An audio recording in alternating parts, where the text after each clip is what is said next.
So here we have another case of, unfortunately, a translation that doesn't necessarily match the original language. The problem that we have is that we have translators who know the Greek language very well, but unfortunately do not know the English language very well. And then we have people who know the English language very well, but they don't know the Greek language very well. We have very few people that actually can do both very well. And so what ends up happening is that because they don't know the language that well, they can only use simple words. And so we get bad translations, which leads us to misunderstand and get confused about what we read in the gospel. If you read in the English here, the way that RSV, this is Revised National Standard, is translated, it says, "At that time a man came to Jesus and asked him, 'Good teacher, what shall I do to inherit eternal life?'" And then we have Jesus' answer, which is, "Why do you call me good? No one is good but God alone. You know the commandments." Sounds rather harsh. I mean, if you came up to me and you asked me and said, "Father, I want to know, what should I do to be saved?" And I said, "What's the matter? You can't read? Open up the book. 10 Commandments, don't you know?" You would not leave happy, and you would go and tell other people what a horrible priest I am for yelling at you. And this is what we have here. But what we have to do is read the words.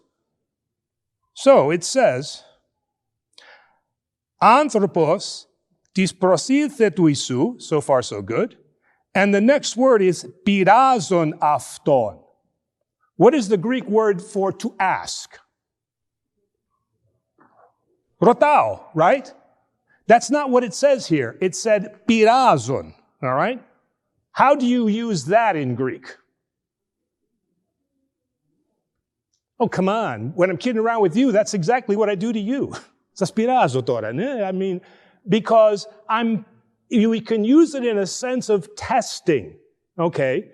Yes, it can mean to bother, but it also has a meaning where you're testing somebody. So what we have here in the Greek is we have a man who is not asking a question, he is testing him, all right? Because he thinks he knows the answer.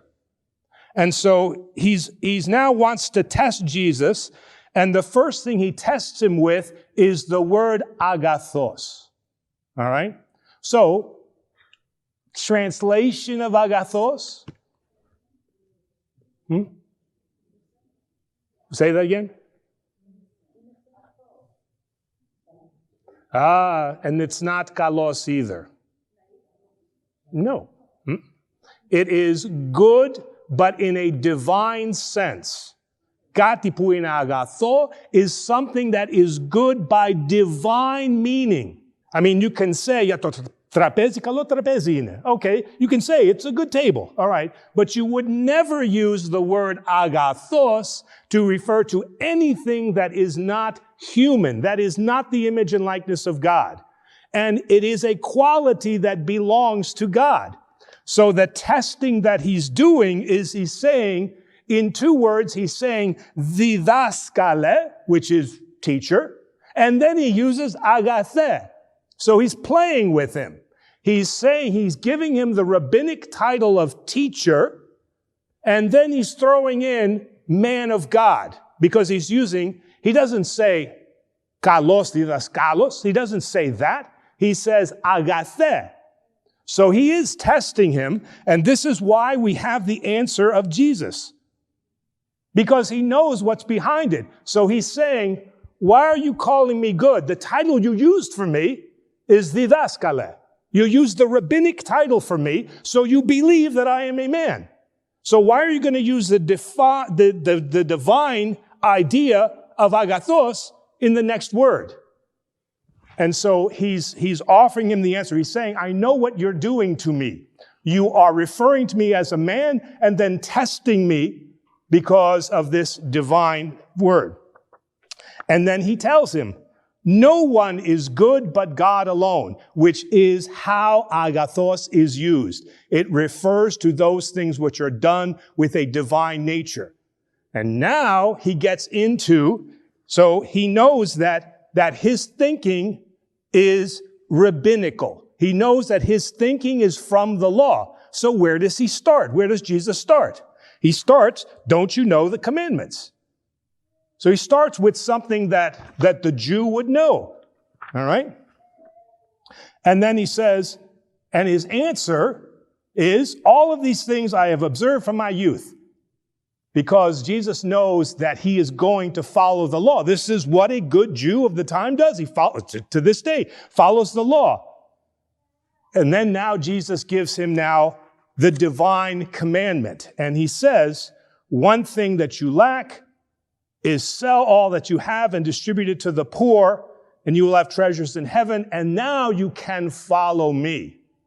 And now we have his answer, because now what he realizes is that he is playing games with Jesus and attempting now to find out, is he going to call himself God? And then next he wants to find out, what are you going to say with reference to the law? Are you going to stand by the Jewish law, or are you now going to do something else? And what Jesus does is he creates now the new commandment. Nothing in Judaism says that you shall sell all you have and distribute to the poor. It says that you shall distribute to the poor, but it doesn't say to sell all that you have. All right? And so now he plays that back, Jesus plays that back on him, and now gives him this commandment. But it's the same commandment now that we have. And so this is very difficult for us to hear. How many of us, including myself, are going to sell all that we have and follow Christ? I don't see my hand going up. All right? So there are very few. Now, who are those people? Who are those people that sell all they have and devote their life to Christ? Who is that? It's the monks. They are that example for us. They are who are following now Jesus. And this is a tradition that we cannot lose. We are not monks. I am not a monk. So we are not being asked, we who live in the world, to give up everything that we have, because we have families to take care of. It's important that we have the things that we need to take care of our families, transportation, a nice house, things like that. All right. Those are things that are fine. But for those that wish to follow this difficult path, the Orthodox Church has that aspect, and that aspect is monasticism. And it is certainly not for everybody. So then if we're not going to be monks, then what can we do? What we can do is that follow now Jesus' commandment, at least to the fact that we help one another who are in need. And we offer up that which is vital. And this is part of what we call the Orthodox phronima. The phronima is the attitude, the way that we think. We don't think according to the law. If I do these things, then I will live. But that's not how we think. We think, our thinking begins from love. And then out of love comes the desire to do these other things. We don't do these things because we want to be saved from hell. We do these things because we love God, because we know that the one who is agathos is God. And that's who we want to, and God manifest himself to us as man is what it means in Orthodoxy to be Christ-like, to have the Christian phronima. And this is now what we are supposed to take away from this. Not sell everything that we have, unless we're going to be monks, but to understand that we do these things out of love and not out of a legal or a lawful requirement.